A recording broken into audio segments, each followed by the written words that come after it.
Rashtrawadi Congress party Sharad Pawar गटात होतो।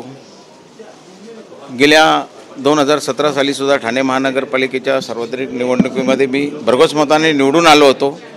तसेच ठाणे जिल्हा मध्यवर्ती सहकारी बँकेवर सुद्धा गेल्या 17 वर्षापासून संचालक म्हणून काम पाहत आहे। 2011 आणि 2015, 16, 17 असे सलग दोन वेळा मी आदरणीय पवार साहेबांच्या आशीर्वादाने ठाणे जिल्हा बँकेवर सुद्धा निवडून आलो होतो आणि ठाणे महानगरपालिकेमध्ये पण निवडून आलो होतो। परंतु आताचा राजकारण पाहिला तर विकासाच्या दृष्टिकोनातून आपल्या प्रभागामध्ये विकास होणं गरजेचं आहे।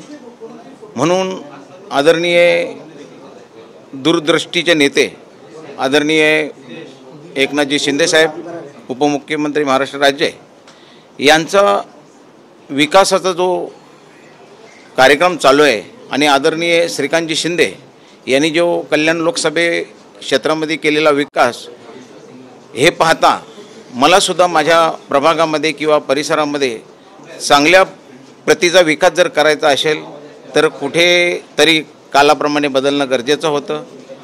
पूर्वी ज्या पक्षामध्ये मी काम केलं त्या पक्षाचं खूप चांगलं सहकार्य मला मिळालं, त्यांचं मी धन्यवादच मानेन।